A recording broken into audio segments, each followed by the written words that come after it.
Hey guys, BJ the Brave here, back with another deck guide for you, and many of you have been asking me to do a Haven Amulet kind of Storm deck.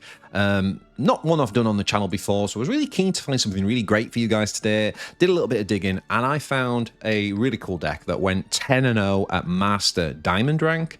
So I've been playing quite a bit of it, and I can report it's pretty strong, it's pretty good. Yeah, let's do what we normally do. We're going to check out the cards and work our way through. I'm going to share a few tips and things that I've learned from playing the deck, and then we're going to jump into some games, obviously, to put those things into practice. So let's go. All right, so here's the deck, guys. I have to say, I think this deck is pretty well refined. Really love it. I don't think there's much I would alter. There is a question of whether you bring the 4-drop, legendary card in that has ambush potentially. But other than that, I think this deck is kind of there.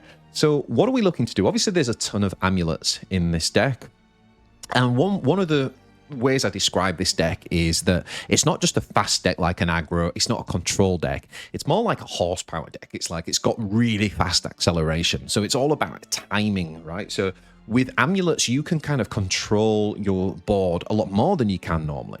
So for example, you know, in a Wardhaven deck, if you play Aether, you might have this massive board, right? And then you think next turn I can Gian and I can kind of like do this mega buff. But of course you're at the mercy of your opponent, right? Because your opponent can just clear that board. Whereas with the amulet deck, because all your storm units are hidden behind amulets, you can use the countdowns, you can spend points to kind of manipulate the countdown so that things align. So that, for example, on turn 8, you've got an avian statue that you know is going to trigger and a wing statue, and those two storm units are going to come out, play Jean, and then you get the combo and you can do a ton of damage. So when this deck goes, it really goes fast and it can do a lot of damage. Let's work through the cards and explain a bit more. All right. So in the 1-drop space, we've got the wing statue. Now, this is often a decent turn 1 player, but I actually think it's probably better being played a little bit later in the game. I'd rather play the other one statue if I had the choice, but obviously you don't always get to control that level of detail on the mulligan.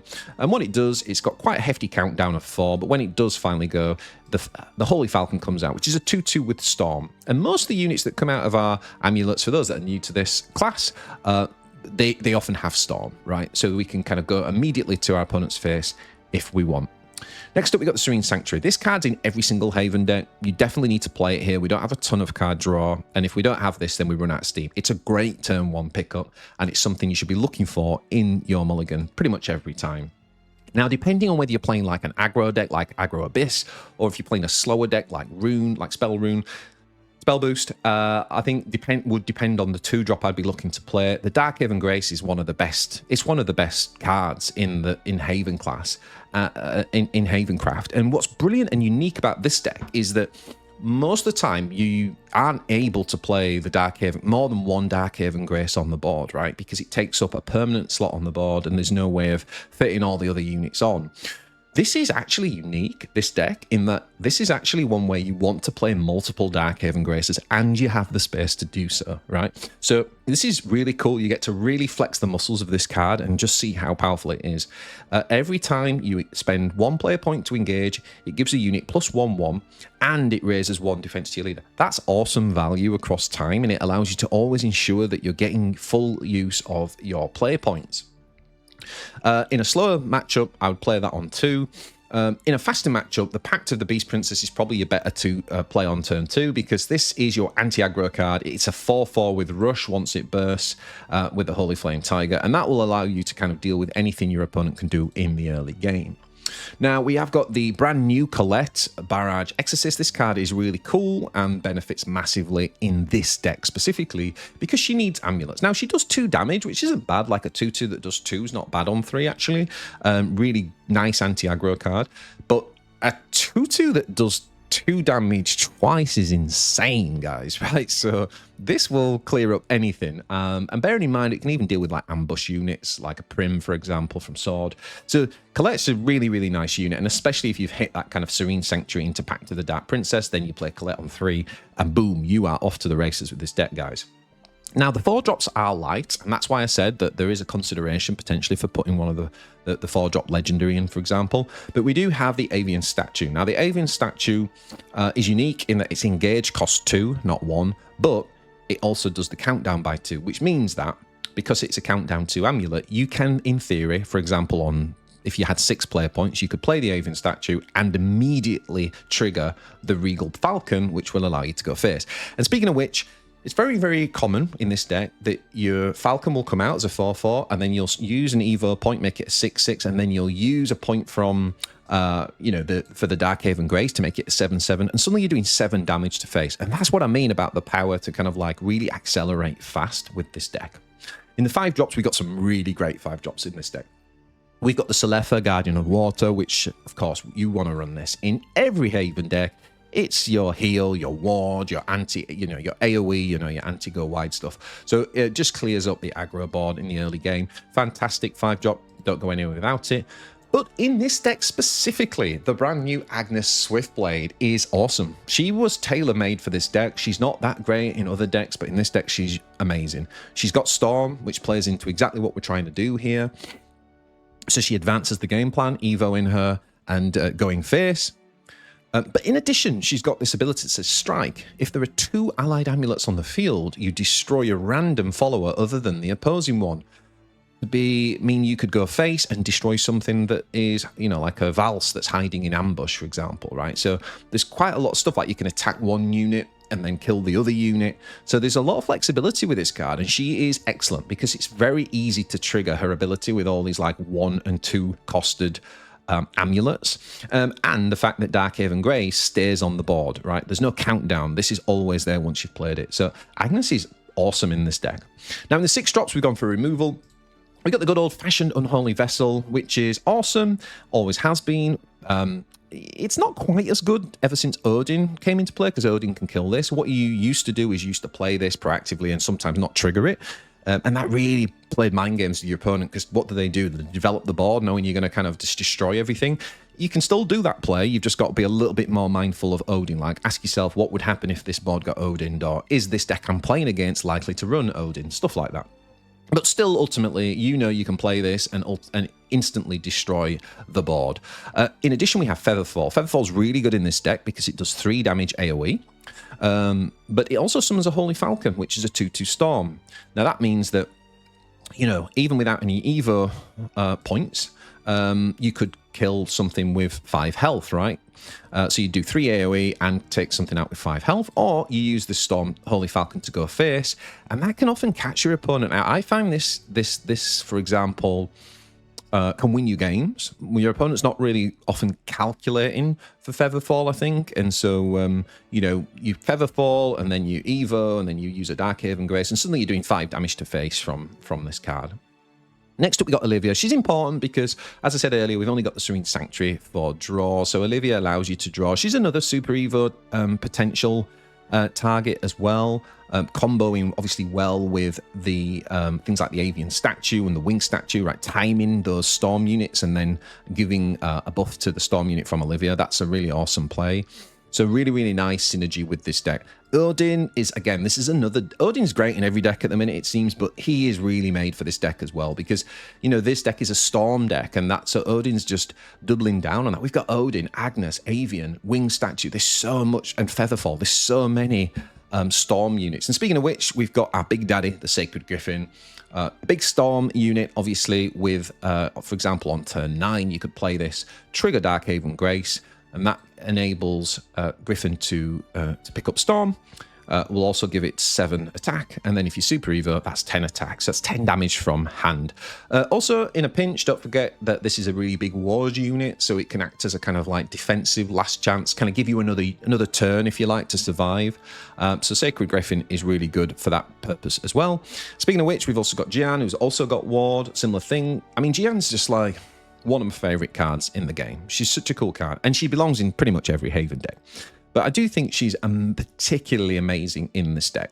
And I kind of touched on it earlier when I was giving that example about how, with Ward Haven, your opponent can remove your board, so it's not always easy to get the Jian buff. But in this deck, like, you can time your statues and your amulets so that Jian combos really nicely. So she can be super game winning in this deck. But that's the deck, guys. Like, as I said earlier, you want to be looking for a nice early curve, looking for those 1 and 2 drop amulets if possible, and potentially Colette. I'll often also keep Selefa as well in my opening hand. Otherwise, I throw pretty much everything else back. You know, if we were playing against Haven, then we'd keep Odin, for example. Yeah, but that's pretty much what you're looking for in the mulligan. So the last thing I'll say before we jump into some games is, with this deck, every turn you obviously can spend your play points to trigger your amulets. But don't just auto do that. Like, really think through, like, do I really need to speed up this wing statue? What turn is it actually going to go off? Is there a combo? Is there a synergy that I could look for? Am I going to ruin that if I maybe make it come out earlier? At the same time, don't just automatically click end turn and then you think, oh, I had player points there. I could have triggered Darkhaven Grace, for example, and healed. So you really got to think about when to and when not to trigger your amulets. All right, that said, let's jump into some games and now see this in practice. Alrighty, let's go Runecraft. Okay, so this is obviously a slightly slower match. This is a really close game, by the way. I've had some great matches against Rune. Like, sometimes you feel like you're going to go ahead and win, and then they double declimb on you and do the kind of spell boost things, and you lose. But in this match, we're going to go Wing Statue first. And we got this nice curve, right? Because we've got the Darkhaven Grace, which we're happy to play in this match because it's a bit slower. Now we've got the Colette now ready to go. If he plays one of these 2/2s, but he actually slow plays, so we decide to slow play back a little bit and play the Pact down. And notice that I didn't use the player point there. I'm in no rush for this, and also if I need it next turn, I can still get it next turn. So again, these are like micro decisions that you need to make. When to engage, when not to engage. And because he's done nothing and he's purely reactive, we've got an opportunity here to push some damage with an Evo point and use of the Grace. That triggers a reaction, and out comes Burgent, and it's onion time.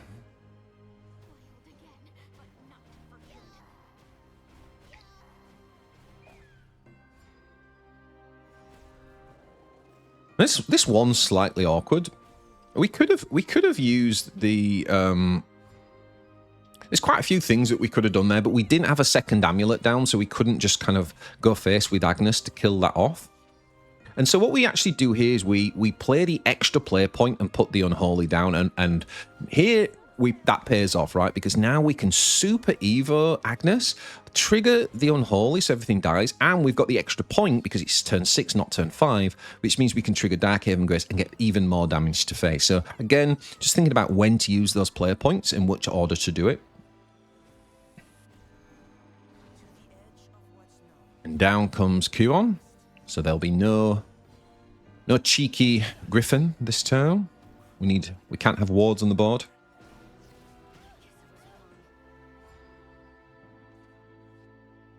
So we're just going to Unholy here, clear that board and heal. And the Griffin is still obviously technically on, but we get another Q on. So that's another ward. He obviously knows the matchup. So we're going to Featherfall, right? So we're going to Featherfall, and this brings out the Storm. Now we can actually coin out Colette to clear the board, and then we can Evo Falcon to push damage. And we got him down to 4. So at this stage, I'm feeling pretty confident, right? Things are going well. But as I've learned against Spell Boost, never count your chickens before they hatch. Here comes the decline. Into Witch Brew. Has he found the Norman? He has, of course.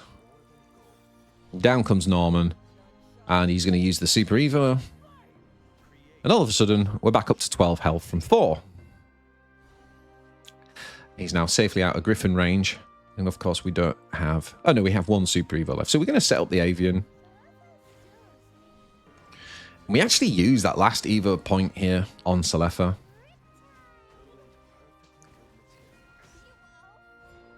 So the burst range is much more difficult now for us to deal with. And he's got the Sage-like teachings, another 4. 12 health in the last 2 turns. We had him all the way down to 4. Oh, it feels so sad. It feels so sad. So we're going to use the Colette here, getting the nice cheeky 4 damage in with the 2 amulets. And we get to play like a more passive slow play Selefa, which is always nice in this stage of the game where The board's not threatening. We can heal up. We get the ward down. And here comes the next Norman. Now, he probably wants to save his Super Evo here because he's in a much safer place, right? He actually needs to get some cards. Nope, he uses the Super Evo. And he puts down the barrier ward.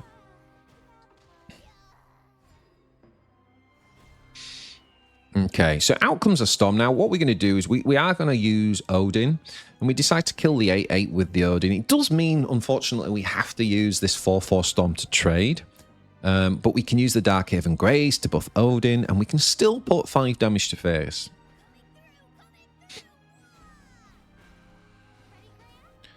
Down comes another Greya.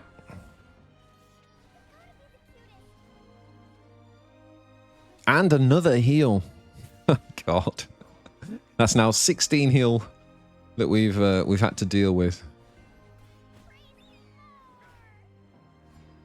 So we just go face with the Featherfall. Leave Anne and Greya up.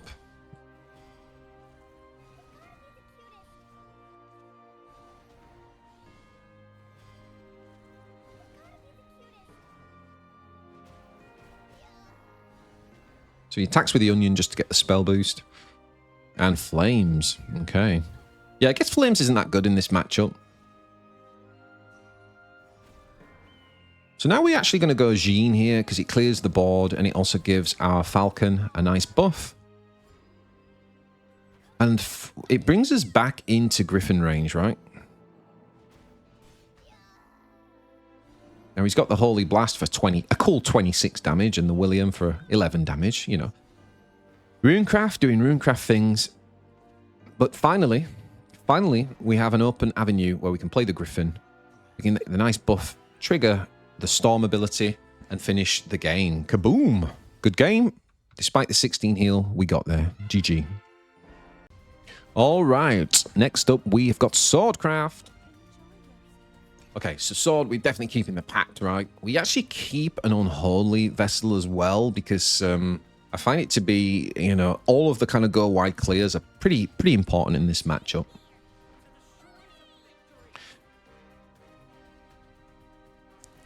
Okay, so down comes the Pact. Now we missed the 1-drop, the 1-drop Amulet. So we still would play Colette. Obviously, only get the single 2-drop, but it's still good. Clears up one of these units, and next turn we've obviously got the 4/4, and now it's playing the. Do you know this card, by the way, is coming back in a little bit? There's a few texts going on, but it's not a card that has been played in Sword much this season. But again, he's had a real good tempo start here, and Zirconia's really going to hurt. Ich. Yeah.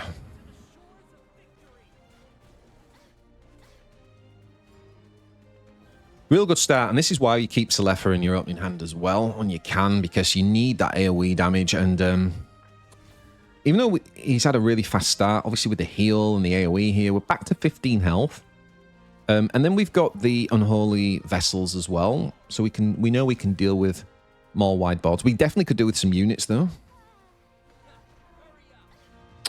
Now, because he dealt with our board, he's got a minimum. This is an example where, you know, you might decide to just drop an Unholy Vessel anyway.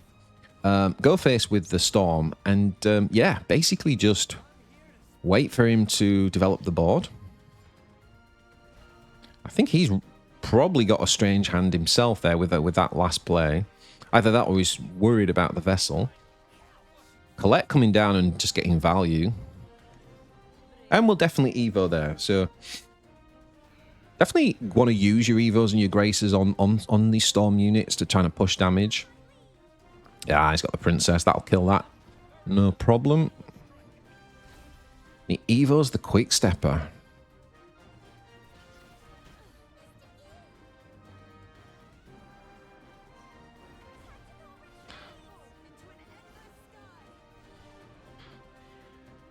So doing things the way we just played that Olivia, it allowed us to play like a slow play Olivia, which is sometimes like a harder play to weave in. Down comes Gildaria.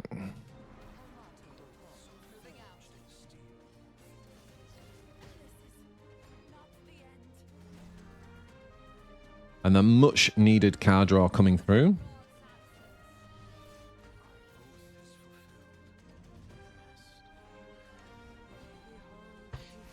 So we do spend a Super Evo here. And I think, I'm not sure about this player, but I suppose looking at the fact that he's got no Evos or Super Evos left, do make this quite threatening, but he does have the Amalia. Obviously, he's got things like Samurais and stuff that can deal with it, but always begs the question, right?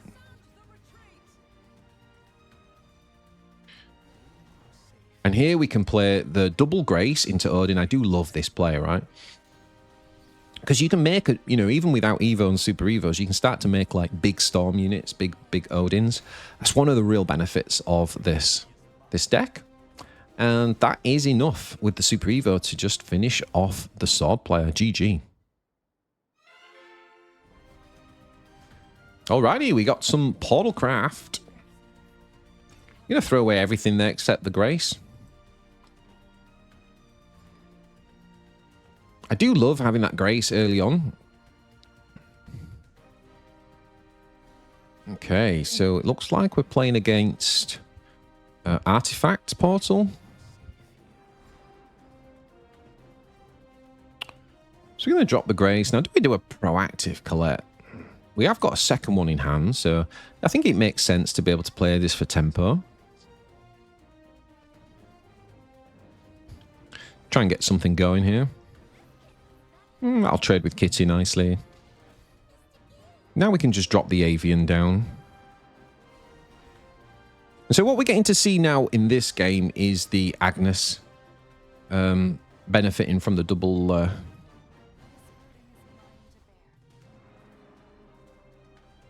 from the double amulets. So this should be a... I mean, obviously, you've also got Colette as well, but this is a pretty good Evo, Agnes, go face, deal with the board. This is what you're looking for on 5. Such a unique ability. I love it. Plays the bullet to get rid of her, but that's fine. He's not developing the board. He's just controlling at the minute. And we're going to get a Storm unit coming out this turn. He's setting up. Put his Flight of the Icarus and all that, so he's setting up his for his units. But again, now we could have gone Agnes again there. I actually decided to just use the player points on the amulet, so we can trigger triple amulet here. Like really make use of this storm, this unopposed storm unit, and get a massive 8 damage. And we know he's got to develop to respond to us, and that's where then obviously the Agnes could help. So the timing is kind of like everything. And we just play Agnes, Super Evo, double buff from the Dark Haven. And that just shows, guys, you can have games where you just, look at that, it's turn 7, and you just burst down and win, right? So making use of your storms, making use of your buffs, playing your Evos on those storms, and ending the game quick. Okay, so that is the deck, guys. As I said in the intro, I think the one card that I'd want to test a bit more is something like Runecraft, even just a 1 of, maybe 2 of, maybe drop something like a single Featherfall, or 1 Featherfall, 1 Vessel if you wanted 2 of them. Potentially even an Olivia, but I think that's definitely one. The 4-drop slot is just a little bit light at the minute, so that is something that you could check. But as I say, I wanted to stick with the pure version that went 10-0 at Legendary, at Master Diamond rank. So I hope you found that. I hope you found that deck like a fun one. Go and give it a shot on ladder. Let me know in the comments how you get on. Like and subscribe. Thank you to everyone who has. Really appreciate all the support. And if you enjoyed this video, definitely check this one out. This one out. This one out. This one there. Yeah, this one. Go on, click it. Click it. Thanks, guys. I'll see you in the next one.